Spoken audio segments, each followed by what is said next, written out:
Israel, David Melech, Melech Israel, David Melech, Melech Israel, Chai vekayam.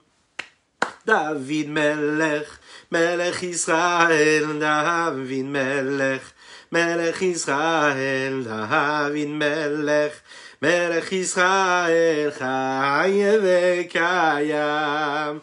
Ay ay ay simen simen tov, ay ay ay mazel mazel tov, simen simen tov, mazel mazel tov, yelanu. Ay ay ay ay siman siman tov, ay ay ay ay mazal mazal tov, ay ay ay siman siman tov, mazal mazal tov.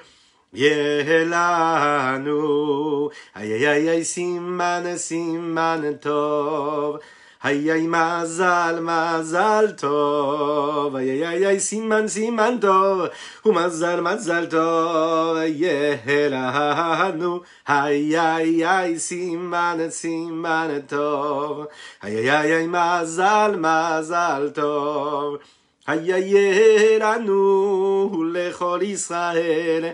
ולכל ישראל, ישראל, Amen. Erev Tov les Koulam, bonsoir, bonsoir à toutes et à tous.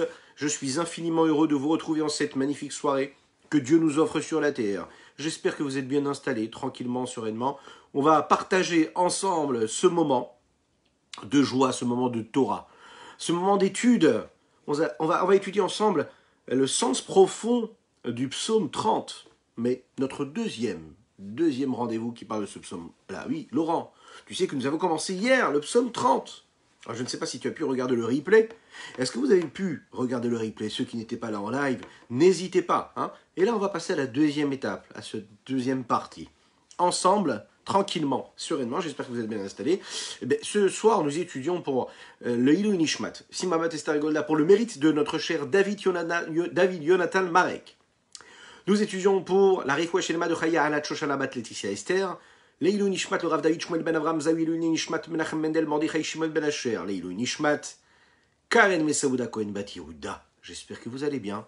Nous étudions surtout pour votre mérite à chacune et chacun d'entre vous, mais également pour le mérite de Dana Rachel Ganouna Cohen ainsi que de Arlette Mazouz ainsi que Daniela Benamour, ainsi que pour votre mérite à vous aussi qui êtes ici présents.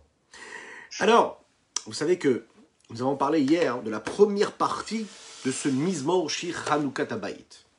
Il est question donc de la célébration de ce Bet Amikdash là, Baït. Cette maison, c'est le Bet Amikdash, le premier, le deuxième, mais aussi la promesse du troisième temple, le troisième Bet Amikdash. Ensemble, nous allons le voir, il s'agit bien sûr des Bet Amikdash, mais il s'agit aussi également de ce que nous vivons nous, c'est-à-dire le Bet Amikdash dans lequel nous vivons. Nous avons un petit Beth Amikdash en nous. Nous devons faire en sorte que notre foyer, notre maison soit un Beth Amikdash.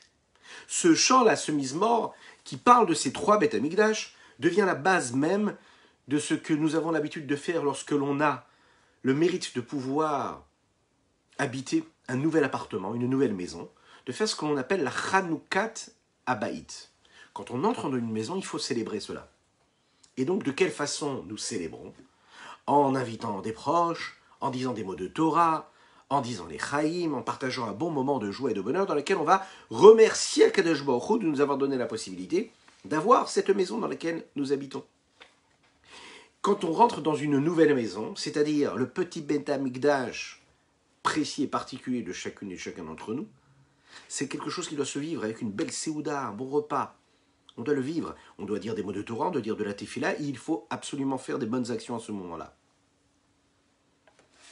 Lorsque l'on inaugure notre maison, il faut l'inaugurer comme il se doit, selon les règles de l'art. C'est une grande joie, vous savez, d'avoir le mérite, ce qu'on souhaite à chacune et chacun d'entre nous, d'hériter, de pouvoir acheter, d'acquérir une nouvelle maison. C'est aussi un mérite de pouvoir maîtriser et d'avoir les biens matériels, de pouvoir se nourrir, de pouvoir se vêtir. Mais, vous savez, quand on mange un élément qui est nouveau, lorsque l'on porte un vêtement qui est nouveau, eh bien on remercie Dieu pour ce qu'il nous a donné de nouveau. On remercie Dieu de nous avoir donné la possibilité de nous revêtir de ce vêtement nouveau. Acheter une nouvelle paire de lunettes, c'est aussi une joie, si c'est une belle paire de lunettes qui nous plaît. On a même l'habitude, d'après la halakha, de faire une bénédiction qui s'appelle She'echeyanu vekimanu v'higiyanu lizmanazeh. Cette bracha, ce qu'elle veut dire, elle veut dire qu'on remercie Akadosh Baruch Hu de nous avoir fait vivre ce moment dans lequel et pendant lequel on a la possibilité de vivre un moment de joie, d'inauguration. Et Reftov, bonsoir à toutes et à tous, à ceux qui nous rejoignent maintenant. C'est une grande joie qui doit se vivre et qui doit se vivre comment? En célébrant cela. Mais la plus grande joie qu'un homme peut avoir, c'est lorsqu'il inaugure une maison. Une maison. On va le voir ensemble, il y a différentes façons de voir les biens qu'un homme possède. Une maison, des vêtements et de la nourriture. Quel rapport y a-t-il avec l'homme? Vous allez le voir tout de suite. Il est expliqué dans la Chassidoute que les besoins d'un homme sont séparés en 3 groupes. Ce qu'on appelle la nourriture, ce qu'on appelle le vêtement et ce qu'on appelle la maison. La nourriture, c'est quelque chose de très profond, d'intérieur, puisque quand on consomme quelque chose, ça rentre dans le corps de l'homme. Ça devient une partie intégrante de notre corps et ça devient même, ça se transforme en du sang et de la chair. Ça devient ce que nous sommes. Nous sommes ce que nous mangeons. Le deuxième, c'est ce qu'on appelle le lévouche. Le lévouche, c'est le vêtement que nous portons. Là, à ce moment-là, on n'est plus dans du pnimi ou dans du makif, c'est-à-dire quelque chose qui nous enveloppe, quelque chose qui nous recouvre, qui nous couvre, qui nous cache. Le vêtement, il est proche de l'homme, mais il ne rentre pas dans l'homme comme la nourriture peut rentrer dans l'homme. Il habille l'homme de l'extérieur. Il est même considéré comme ce que l'on appelle le makif karov, ce qui est à l'extérieur, qui recouvre, mais de manière proche l'homme, parce qu'il est très proche du corps de l'homme, et il lui correspond. Un habit, ça doit être à la taille de l'homme. Donc, ça prend quand même la forme de cette personne-là. Ça ne rentre pas dans l'intérieur même de sa chair et de son sang, ça ne devient pas ce qu'il est lui, mais chaque personne a un vêtement qui lui correspond précisément. Par sa mesure, par sa personnalité, par ce qu'il est. Quand on porte un vêtement, on envoie aussi des messages sur ce que nous sommes. Le banquier s'habille comme un banquier, le policier s'habille comme un policier. Son vêtement définit ce qu'il est. Un soldat s'habille comme un soldat. Le médecin s'habille d'habits d'un médecin. Lorsqu'il y a une perte de repères, eh bien il y a une perte de tout. C'est très important de garder les repères, et les vêtements reflètent aussi ce que nous sommes. Baruch haba mon ami Uriel, ça fait plaisir de te voir, je te souhaite un Erev Tov. N'hésite pas à partager cette publication afin que d'autres puissent étudier la Torah avec nous ce soir. Lorsque l'on porte un vêtement, on envoie des signaux extérieurs, mais ce vêtement-là correspond à notre taille, à ce que nous sommes, à la forme que nous avons, aux mesures que nous avons. C'est aussi quelque chose. Et puis, nous avons le troisième niveau. Le troisième niveau, c'est ce qu'on appelle le baït, la maison. Erev Tov, bonsoir à ceux qui nous rejoignent. La maison, c'est ce qu'on appelle le makif harachok dans la chassidoute. Makif harachok, ça veut dire c'est ce qui recouvre l'homme, mais de manière éloignée. Il est fort probable qu'une maison ne corresponde pas à n'importe quel homme. Mais une maison, ça recouvre n'importe quel homme. On peut apprécier ou ne pas apprécier, peu importe ce que la maison est. L'homme qui va y entrer peut avoir une taille qui est grande ou petite, il pourra entrer dans cette maison, une maison normale. Parfois, la maison ne différencie pas de la personne qui la possède. Je m'explique. Autant le vêtement définit la personne, l'habit d'un policier, ça n'est pas l'habit du médecin, autant la maison dans laquelle le médecin habite ne définit pas ce que le médecin est. C'est la même maison qui peut être la maison du médecin, comme la maison du policier. Le vêtement, lui, reflète ce que le policier ou ce que le médecin est. C'est ce que l'on appelle donc un makiv rachok. Il est à l'extérieur, il recouvre l'homme, mais de manière éloignée. C'est la raison pour laquelle dans une maison, il peut y avoir différentes personnes qui ont différentes appréciations, qui ont différents besoins, différents désirs, qui ne sont pas du tout les mêmes. Pas du tout. Mais la maison les recouvre de la même manière. A priori, on aurait pu dire que puisque chaque homme correspond à ce qu'il est lui-même, je peux donc comprendre que ce qui est proche de moi, comme de la nourriture, c'est ce qui devrait être le plus cher sur Terre. Ce qui me permet d'exister, c'est quoi? C'est d'avoir une maison, d'avoir de la nourriture. La base même, c'est d'avoir de la nourriture. Une personne qui n'a pas de maison, elle peut continuer à vivre. Une personne qui n'a pas de nourriture, que Dieu nous en préserve, elle ne peut pas vivre. Donc le minimum vital d'un homme, pour qu'il puisse vivre, c'est qu'il ait de quoi se substanter, se nourrir. Parce que ça devient ce qui est intérieur, c'est ce qui est vital pour lui. De l'autre côté, nous voyons la maison. La maison, c'est ce qui est le plus éloigné, le moins nécessaire a priori. C'est le moins vital pour une personne. Et pourtant, nous voyons qu'une maison qui est le moins vitale, elle a une valeur phénoménale, ça coûte très très très cher. Et puis de consommer un aliment qui lui est vital, ça nous coûte moins cher. A priori, ça devrait être l'inverse. Ce qui coûte très très très cher, c'est ce qui doit être vital. Et ce qui n'est pas vital devrait coûter moins cher. Et là, on voit qu'en fait, c'est l'inverse qui se passe. Pourquoi il en est ainsi?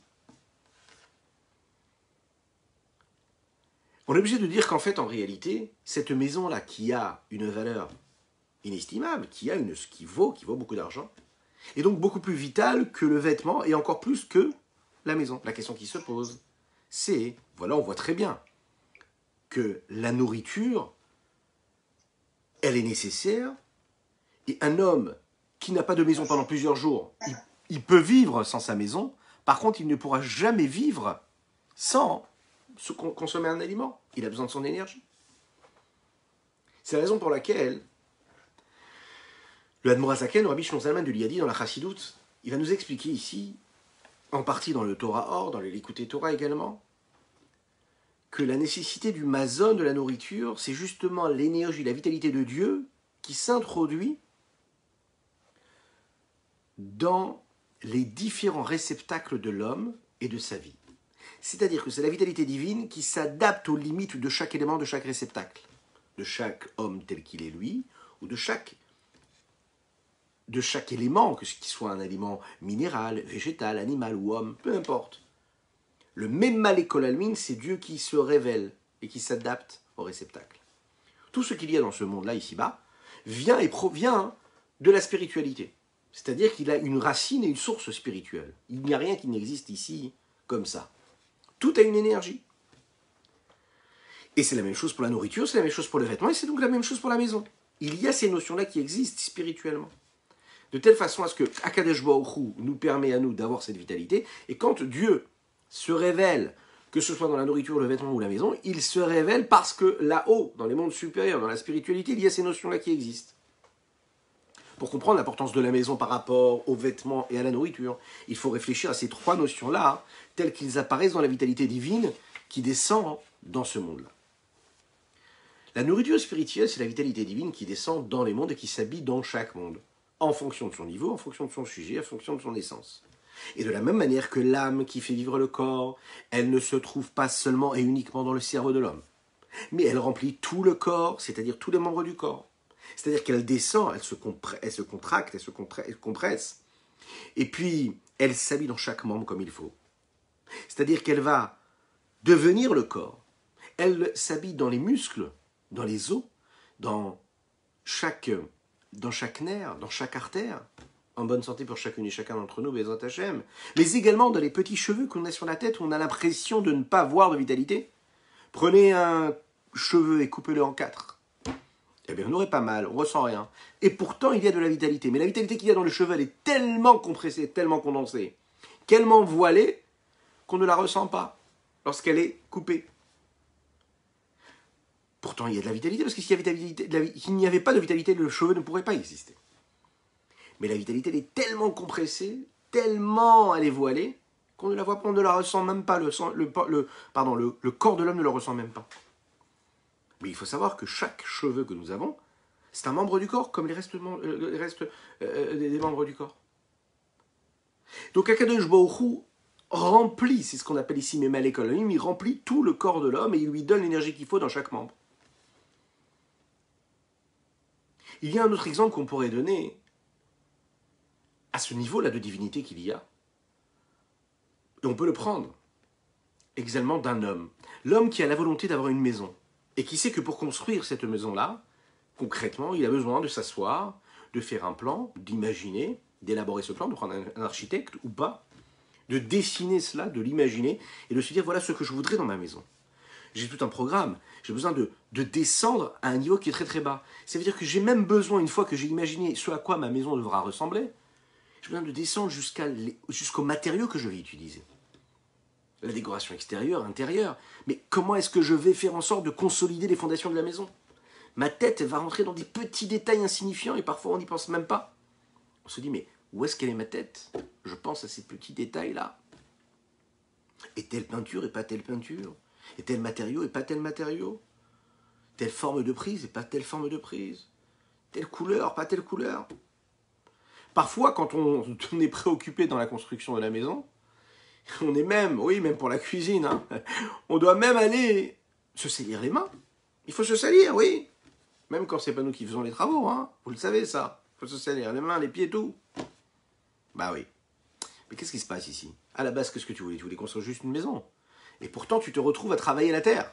Tu te retrouves à travailler la peinture. À choisir telle ou telle pièce, tel ou tel matériau. Et puis, combien de poignées il y a pour construire un meuble? Et puis, une fois qu'on a défini quelle poignée nous allons mettre dans chaque meuble, est-ce que vraiment on met une étagère ou deux étagères? On continue, on s'arrête là, c'est mieux. Les Chaim.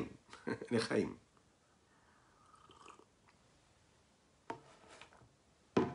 Pour Akadosh Baruch Hu, pour Dieu, c'est pareil. Hein. Le créateur du monde, c'est pareil. Akadosh Baruch Hu s'habille dans les niveaux les plus bas qu'il peut y avoir dans la création et dans les différents mondes. Il va se compresser, il va s'habiller en eux, et par l'intermédiaire de tous ces éléments-là, il va créer le monde. C'est comme un homme qui met, par exemple, des habits de travail pour aller travailler chez lui à la maison pour faire des travaux. Akadosh Baruch Hu, c'est pareil. Il descend sur terre et il va donc s'habiller, prendre les vêtements du monde. Il s'habille dans les vêtements du monde.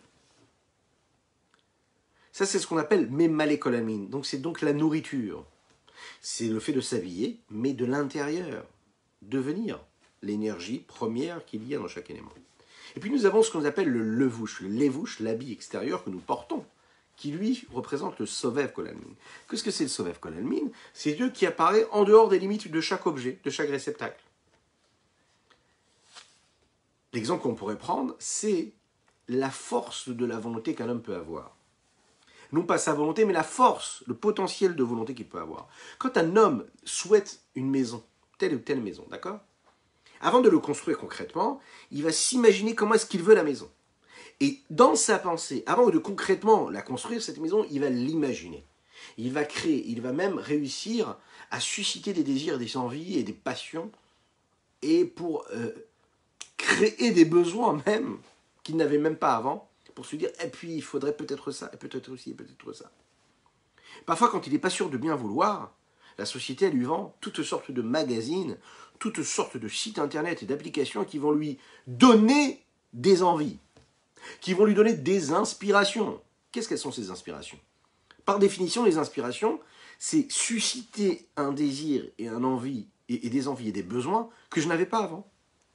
C'est ça l'inspiration. Je n'ai pas d'inspiration, c'est que je n'ai pas besoin. Mais la société, elle a créé toutes sortes d'outils pour me pousser à la consommation et me dire, mais tu sais, tu devrais peut-être faire ça, et tu pourrais même peut-être faire ça aussi. Et si tu ferais ça, tu pourrais même peut-être faire ça. Et d'infinies inspirations on me propose, et de ces inspirations, eh bien moi je vais créer donc une nécessité, un besoin, et puis après je vais me tuer à la tâche pour aller remplir et assouvir et combler ces manques-là, qu'il n'y avait pas avant. Oui ou non? Peu importe, hein, on en est tous là avec notre petite vie à nous, qui en est une grande d'ailleurs. Donc cette personne-là est en train d'imaginer comment est-ce qu'elle imagine, comment est-ce qu'elle voit sa maison, et à cette étape-là, elle est déjà en train d'imaginer, par sa pensée, elle englobe de manière extérieure ce qu'elle voudra dans sa maison. Elle sait déjà, à cette étape-là, où est-ce qu'elle va poser les fondations, où est-ce que le toit sera. Elle sait déjà, et elle imagine déjà le salon, à quel endroit il sera. Et elle imagine déjà où est-ce que la salle à manger sera. Mais également, où est-ce qu'on mettra la cuisine, où est-ce qu'on mettra la chambre à coucher, etc.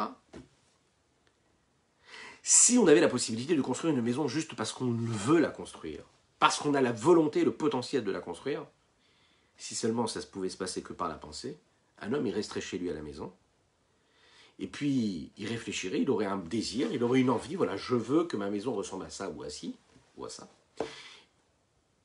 eh bien, très facilement, la maison se construirait comme lui, son bon vouloir le voudrait. Alors, vous l'imaginez bien, cette maison-là, elle serait comme sa propre volonté. Sans qu'un homme puisse s'habiller et toucher les objets, toucher les outils qui vont lui permettre de devenir ce qu'il doit devenir. En d'autres mots, dans la situation qui est décrite un petit peu plus haut, c'est-à-dire lorsque l'on consomme un aliment, lorsque je vis la construction de la maison, mais je descends de mon niveau et je mets des mains dans le ciment et que je suis en train de construire cette maison-là. Alors je descends de mon niveau. Je descends de mon niveau, je vais même me retrouver avec les problèmes que la construction d'une maison engendre. Alors que quand je suis que dans le potentiel, que dans la volonté, mais je suis dans le rêve et dans l'aspiration. Et là, à ce moment-là, je ne me salis pas du tout les mains. J'ai l'impression que tout va se faire très facilement de soi. Il y a à ce moment-là un niveau qui est moins important, a priori, parce qu'il est plus superficiel, parce que je suis moins dans la chose. Est-ce qu'on peut imaginer ce même exemple avec Akadosh Baruch Hu? Il est dit comme ça dans le texte, Kol Asher Chafetz Hashem Asa. Dieu, tout ce qu'il a voulu, il a fait. C'est-à-dire qu'Hachem, il a créé le monde par l'intermédiaire de la volonté seulement. Est-ce que l'homme peut créer et peut aller au bout de ses projets juste en voulant? On l'a dit, non, tu ne peux pas rester chez toi dans ton salon, installé sur ton fauteuil de 55 mètres de long, et puis d'imaginer, d'élaborer les plans et la décoration intérieure et extérieure de ton foyer. Non, tu as besoin d'aller tu as besoin de te salir les mains, tu as besoin de travailler. Pourtant, Kadesh Baruch Hu, lui, Kol Asher Chafetz Hashem Asa. Hashem, ce que lui, il a voulu, il a fait. Il n'a pas eu besoin de se salir les mains, a priori. Il a voulu, et le monde a été créé. Puisqu'il en est ainsi, le monde est donc inclus de la volonté d'Akadosh Baruch Hu, et donc le monde est totalement annulé à Dieu. Ça, c'est ce qu'on appelle Sovev Kol Almin. La volonté d'Akadosh Baruch Hu qui entoure, qui englobe, qui recouvre tous les mondes et toutes les créatures qui se trouvent à l'intérieur de ce monde-là, et toutes sont incluses et annulées à Dieu véritablement.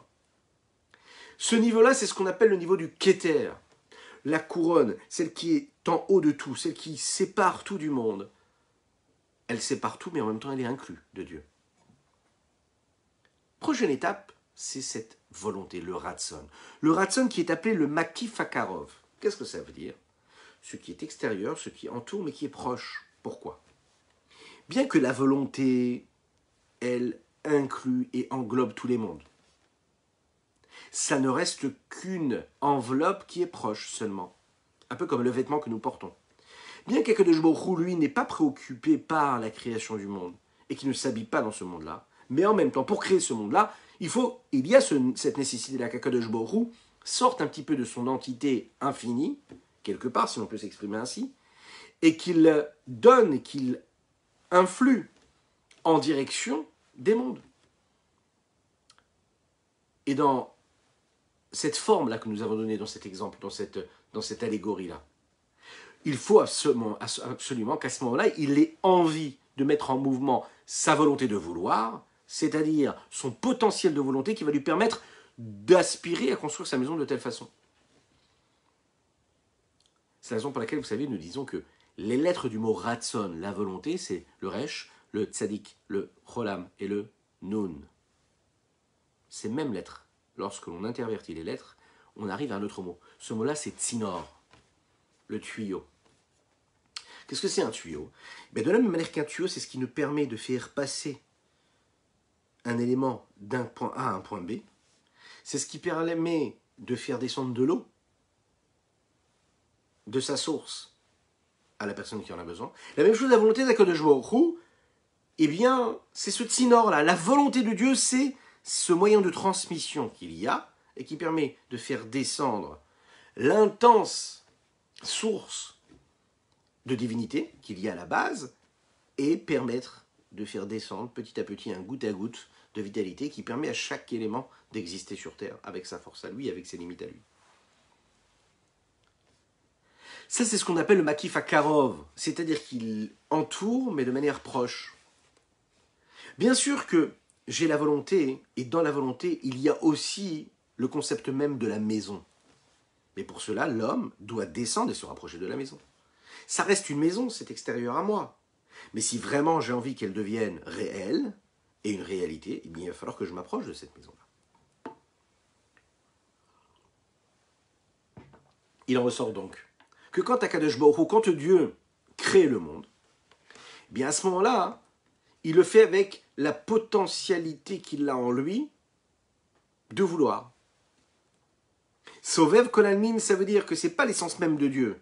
Parce que pour vouloir créer le monde, Akadosh Baruch Hu, il descend de son niveau quelque part. Il s'habille dans la volonté de créer le monde. Est-ce que vous suivez?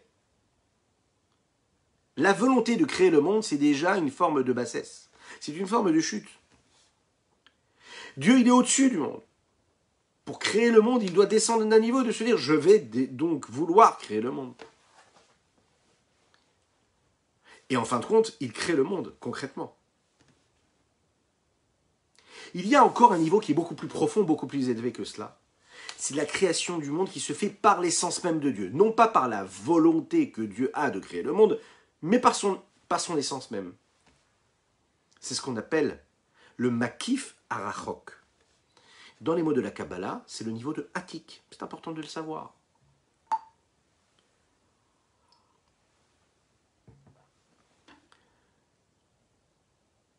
Pour expliquer un petit peu plus cet exemple-là de la construction de la maison, regardons ce que les Chachamim nous disent. Les Chachamim, des sages, nous disent Adam sheino ba'it eno Adam. Un homme qui n'a pas de maison n'est pas un homme. On va expliquer ce que ça veut dire. Ça veut dire qu'un homme, parce qu'il est homme, il a besoin d'avoir une maison, il a besoin d'avoir un toit. On ne peut pas vivre sans toit.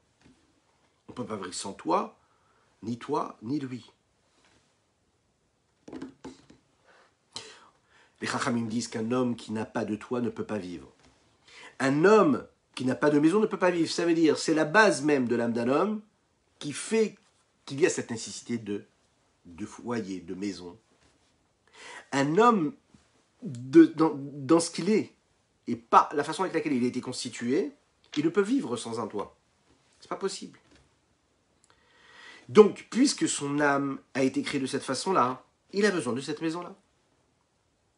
C'est la base même qu'il faut savoir. Même un enfant qui est tout jeune et qui n'a pas vraiment envie d'avoir une maison et qui ne comprend même pas la nécessité d'avoir une maison, d'avoir un foyer, il sait que pour être tranquille, il a besoin d'avoir un toit. Il ne s'en rend même pas compte, mais il sait qu'il est serein quand il rentre chez lui à la maison. C'est sympathique de passer toute la journée dehors à jouer, mais il ne s'en rend même pas compte. Inconsciemment, quand il est chez lui à la maison au chaud, il est heureux.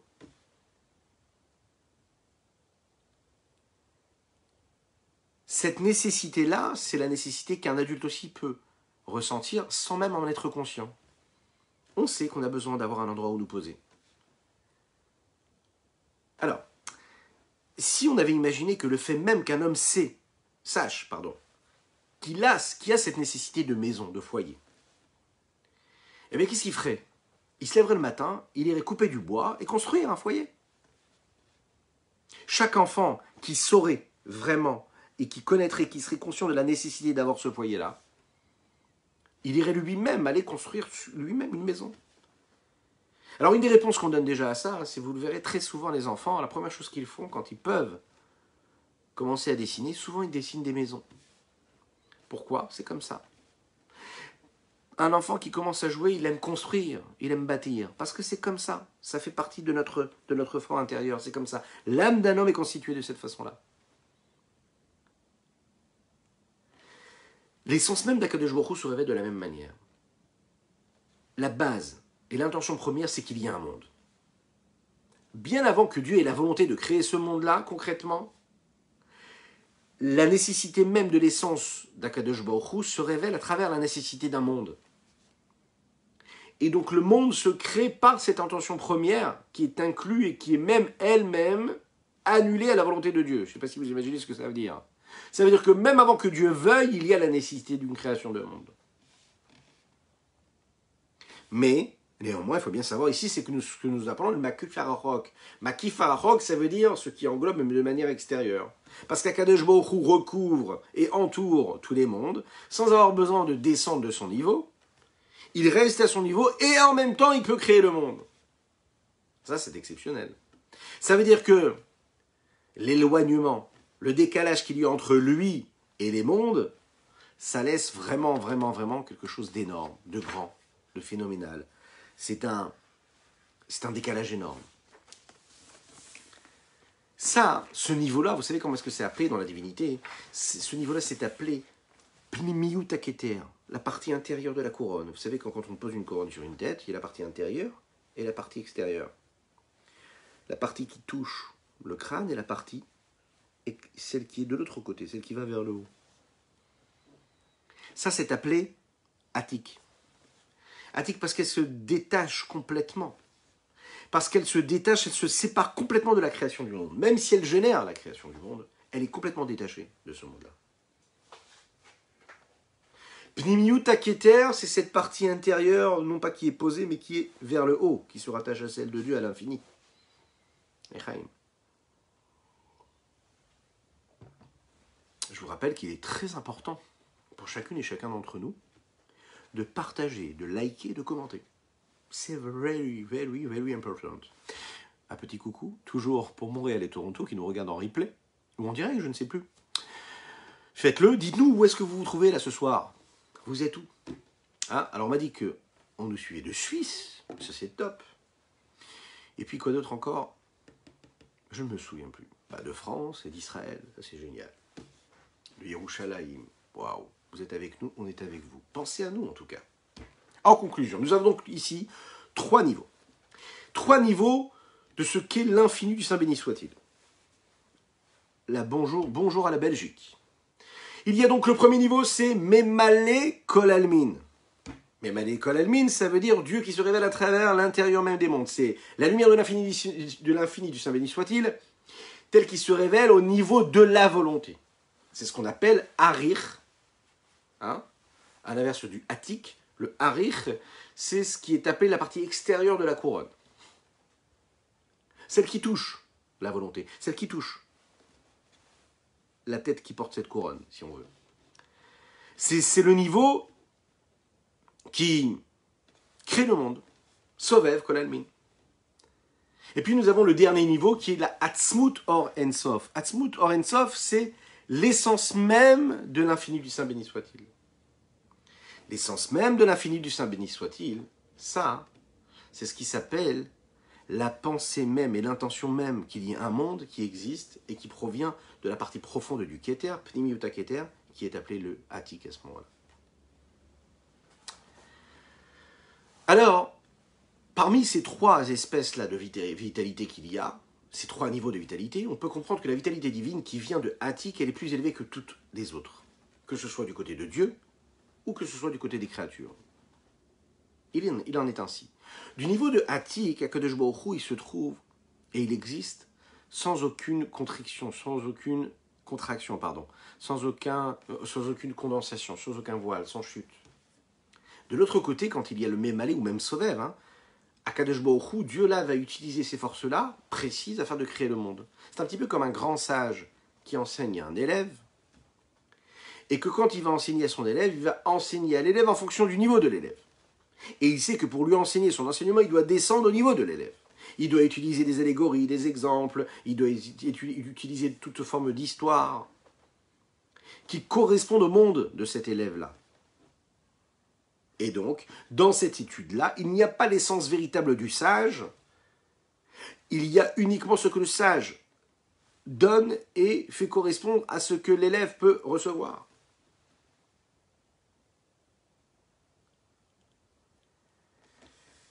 Alors, au niveau des créatures, comment cela se passe? Le niveau des créatures se reconnaît, est visible, par le niveau du Atik. On l'explique. Pour comprendre cela, on va essayer de réfléchir et reprendre cet exemple-là de la construction d'une maison. Une maison qui se crée et qui se construit quand on est capable de s'habiller dans cette maison. Qu'est-ce que ça veut dire? Ça veut dire de la visualiser, et puis de rentrer dans les petits détails qui vont permettre de construire cette maison. On sait qu'une maison, elle est faite de différents matériaux qui sont détachés, qui sont éloignés de l'homme qui est en train de construire cette maison. Et même une maison qui est construite parce qu'il y a une volonté, c'est-à-dire une maison extérieure, si on pourrait dire, une maison qui pourrait être une maison de la volonté et pas une maison qui est assumée vraiment, il y a toujours à ce moment-là une volonté extérieure et non pas l'essence même de l'âme qui s'exprime. Une maison qui est construite de l'essence même de l'âme, ça veut dire que les matériaux de la maison sont les matériaux de l'âme. On va comprendre tout de suite ce que ça veut dire, hein. Ça reste abstrait, mais c'est les mots du Admorazaken dans les Likutei Torah qui nous permettent de comprendre et de visualiser un petit peu ce que ça veut dire quand Dieu est en nous. Qu'est-ce que ça veut dire? Le monde matériel dans lequel nous vivons, qui lui vit à travers les lumières qui viennent de Memale Kol Almin, c'est-à-dire des lumières qui sont adaptées. Et c'est des lumières qui sont donc adaptées à nos limites, donc très éloignées de la divinité telle qu'elle est, au-delà de toutes les limites. De la même manière que la maison, elle est construite à travers et par des matériaux de construction.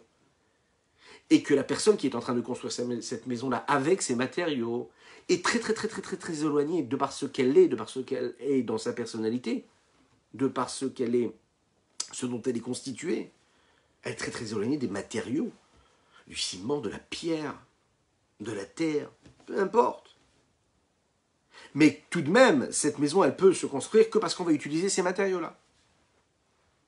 Et donc, de la même manière que la maison qui est en train d'être construite par tous ces matériaux de construction ne correspond pas à l'essence même de l'homme qui est en train de construire cette maison, le monde, ici, qui est créé par le Sovev Kol Almin, cette lumière, cette vitalité qui recouvre les mondes, qui entoure les mondes, c'est donc un monde qui est créé par la volonté d'Akadosh Baruch Hu lui-même, mais ça ne veut pas dire que l'essence d'Akadosh Baruch Hu est dans cette construction et dans ce monde. Vous imaginez ce que ça veut dire? C'est un petit peu comme quand on construit une maison. C'est pas parce que je construis une maison que je suis dedans. Je vais diriger les opérations, je vais dire il faut acheter tel et tel matériau, je vais utiliser tel et tel matériau, mais ça ne veut pas dire que je suis dans le matériau. Et Dieu c'est pareil, il construit le monde, ça ne veut pas dire qu'il est dans le monde. Ah bon? Dieu n'est pas dans le monde, mais bien sûr qu'il est dans le monde. Mais il se révèle à travers le niveau de Sovev. Mais l'essence même de Dieu est détachée de ces limites du monde. Il n'y a que Dieu vraiment, c'est-à-dire l'essence de Dieu qui se révèle dans le monde, lorsqu'il y a un nouveau niveau qui est révélé ici à ce moment-là. Quel est ce niveau-là? C'est le niveau de ce qu'on appelle le niveau de Atik. Là, Atik, c'est la partie profonde de la couronne de Dieu qui se révèle, et là c'est beaucoup plus élevé. Echaim. Alors, quelle est la valeur si particulière qu'a la maison? Quelle est la valeur ajoutée qu'a la maison? Et à tel point qu'on sait qu'une maison, ça vaut plus cher que la nourriture ou qu'un vêtement. Alors que ce qui est le plus nécessaire pour un homme, c'est quoi? C'est d'abord la nourriture, et ensuite le vêtement, et ensuite la maison. Ces trois espèces-là de vitalité, ces trois niveaux de vitalité, ce sont trois éléments dont Dieu se sert pour créer le monde et pour le faire vivre. Première chose, la nourriture, c'est ce qu'on appelle Memale Kol Almin, c'est-à-dire de la même manière que la nourriture matérielle, elle rentre dans le corps de l'homme. Et que quand l'homme consomme la nourriture, alors, qu'est-ce qu'il fait? Eh bien, il est en train de la digérer, et quand il la digère, il y a tout un processus qui se crée de transformation. Ça devient de l'énergie, ça devient du sang, ça devient la chair de sa chair. La même chose, la vitalité que Dieu utilise lorsqu'il est Memale Kol Almin, lorsqu'il rentre dans chaque élément du monde et qu'il descend, qu'il s'habille dans les créatures et qu'il les transforme et qu'il devient la vitalité de chaque élément, afin de devenir leur niveau, c'est donc cette dimension de révélation, de dévoilement de Dieu, comme la nourriture. Deuxième niveau, c'est le lévouche. On est un petit peu plus haut dans le lévouche. On est un peu plus détaché de l'intérieur de l'homme. Mais on s'élève, on se détache. Le lévouche, c'est ce qu'on appelle Sovev Kol Almin, c'est lui qui se révèle au-delà de toutes les limites qu'il y a dans le monde. C'est Sovev, c'est ce qui entoure les mondes. C'est une lumière qui est beaucoup plus grande. Elle est beaucoup moins limitée, puisqu'elle ne s'adapte pas à tous les outils, à tous les éléments, à tous les éléments, à tous les objets, tous les réceptacles qu'il y a sur cette terre-là. Mais elle est totalement illimitée. Donc, là, à ce moment-là, ça correspond plus au lévouche, c'est-à-dire que ça s'adapte. Ça peut être posé sur le corps de l'homme, c'est dans les mesures du corps de l'homme, mais concrètement, ça ne rentre pas dans le corps de l'homme, ça le recouvre. Et de la même manière qu'un habit C'est là pourquoi? Pour recouvrir une personne. Alors la même chose, la volonté d'Akadosh Baruch Hu ici, ça entoure l'homme. Et c'est ce qu'on appelle le Makif Karov, ce qui recouvre mais de manière proche, puisque c'est adapté aux mesures d'un homme, à sa taille. De la même manière que le vêtement est proche de l'homme, alors à ce moment-là, Kadosh Baruch Hu, il veut aussi qu'il y ait des mondes qui existent. Cette volonté qu'il y ait des mondes, c'est une forme déjà de vitalité qui est partagée à ce moment-là.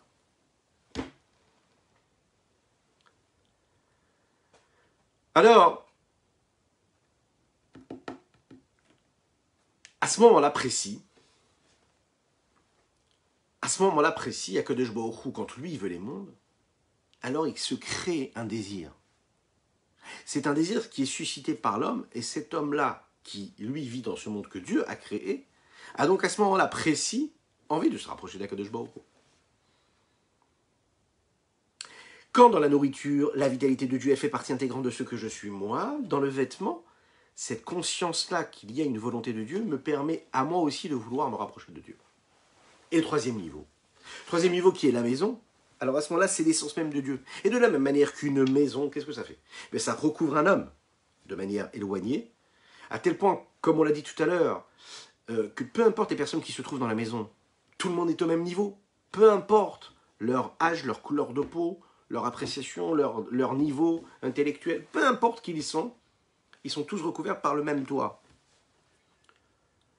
Eh bien, c'est ce qui se passe également avec l'essence même de Dieu. Akadosh Baruch Hu, lui, se détache complètement des mondes, à tel point qu'il se détache, c'est-à-dire qu'il permet au monde d'exister, mais il se détache au point qu'il n'est même pas, qu'il n'ait aucun contact avec toutes les créatures. C'est-à-dire que peu importe les créatures, peu importe ce qu'elles sont, peu importe leur niveau, peu importe leur volonté d'attachement avec lui, Dieu se détache complètement. Il est au-dessus, il recouvre tout le monde, et toutes et tous au même niveau. À ce moment-là, il ne construit pas de maison. À ce moment-là, il ne veut même pas construire de maison. Il est juste conscient, si l'on peut s'exprimer ainsi, de cette intention-là de base qui est quoi? L'existence d'un monde. Est-ce qu'il veut? Non, il n'est pas dans une volonté. C'est une démarche de vouloir. Là, Dieu, il est au-dessus même de la volonté. Il plane au-dessus complètement, il recouvre tout. Et c'est précisément dans ce niveau-là qu'Akadosh Baruch Hu se trouve. C'est le niveau le plus élevé. Et ce niveau qui est le plus élevé se trouve aussi également dans les mondes. Matériellement, l'essence même d'un homme se trouve vraiment, véritablement, et se révèle véritablement chez lui à la maison. Lorsqu'on est à l'extérieur, on joue un jeu. Hein, on a une forme, on a une façon d'être, une façon de nous exprimer, de se comporter, de parler, de penser. Lorsqu'un homme rentre chez lui à la maison, c'est comme ça, c'est là qu'on voit qui il est vraiment. Lorsqu'il révèle vraiment ce qu'il est, qui il est. Il ne va pas se comporter de la même manière, il est un peu plus libéré, il va s'habiller de manière beaucoup plus facile, beaucoup moins stricte, il va parler de manière beaucoup moins stricte. Est-ce que ça veut dire que c'est comme ça qu'il faut se comporter? Pas du tout. Parce qu'un homme doit se rappeler que quand il est chez lui, justement, c'est là où commencent les efforts. Et là, il faut être un homme, un vrai. Lorsqu'on est dehors, on est en représentation. Lorsqu'on est face à nous-mêmes, face à nos proches, à nos épouses, à nos maris, à nos enfants, on doit se rappeler toujours que c'est à ce moment précis qu'il faut se faire beau. Oui, ou belle. C'est à ce moment précis qu'il faut être méticuleux, qu'il faut faire attention à chaque chose. C'est pas quand on sort dehors. Quand on sort dehors aussi. Oui, c'est une marque de respect, de pudeur pour les gens avec qui nous vivons. C'est à la maison qu'il faut faire le plus d'efforts. Parce qu'un homme qui est chez lui à la maison, il est dans son petit Beth Amikdash. Il est dans son petit sanctuaire. On ne se comporte pas pareil quand on s'habille d'une certaine façon ou d'une autre façon. Il y a moins de laisser aller. Un homme qui est chez lui à la maison doit se rappeler Shiviti Hashem Lendekti Tamid. Dieu est en face de moi, toujours. Ça n'arrête jamais d'être en face de moi. Il est en face de moi, donc je me comporte en conséquence. La personne qui se trouve chez elle à la maison, elle se comporte d'une manière différente. Bien sûr que la nourriture, c'est celle qui permet à l'homme de vivre. Mais la nourriture, elle n'est pas précise pour chaque personne en particulier. Elle ne devient pas, elle ne consiste pas une part réelle de ce que l'homme a dans son âme. Alors qu'une maison qui est voulue par un homme, cette maison va lui correspondre dans ce qu'il veut vraiment et ce qui doit lui correspondre. Un homme se sent chez lui et parfois il ne se sent pas chez lui.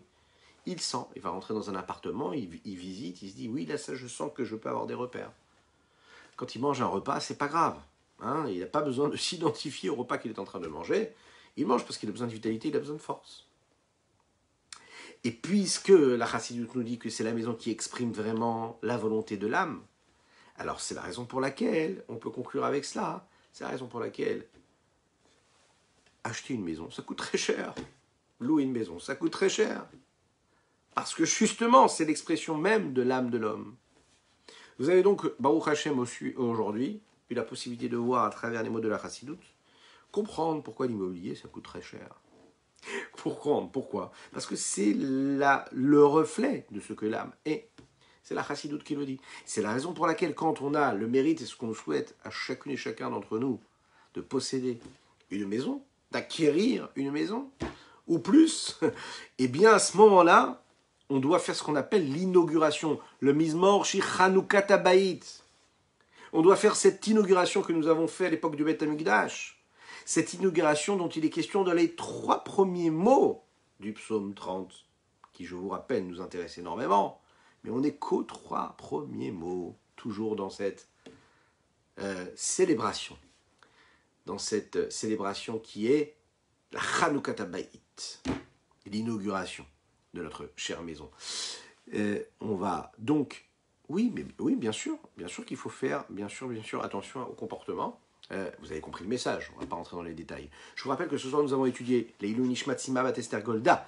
Nous avons étudié pour le mérite de David Yonatan Marek, pour la Refoua Shelema de Chayan Shoshana Bat Laetitia Esther, les Ilou Nishmat Rav David Shmuel Ben Avram Zawi, les Ilou Nishmat Menachem Mendel Mordechai Shimon Ben Asher, les Ilou Nishmat Karen Mesaouda Kohen Bat Yehuda, ainsi que pour le mérite de chacune et chacun d'entre vous. Je compte sur vos partages, je compte sur vos likes, je compte sur vos commentaires. Que Dieu vous bénisse, on se voit très rapidement et très prochainement. Bien sûr, une grande bracha pour Dana Rachel Ganouna Cohen, pour Arlette Mazouz, et bien sûr pour Daniel Amenamou. Que Dieu vous bénisse. Kama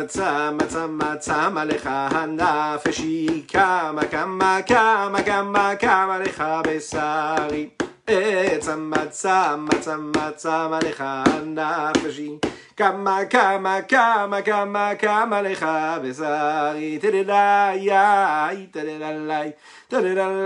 dididaramai tididoramayayayayayayayayay tededalai dididaramai tididanayayayayayayay etzamatzamatzamatzam alecha nafeshi Kama lecha besari etzamatzamatzam alecha nafeshi Kama lecha besari tededayai tededalai dididaram tededalai Erev Tov.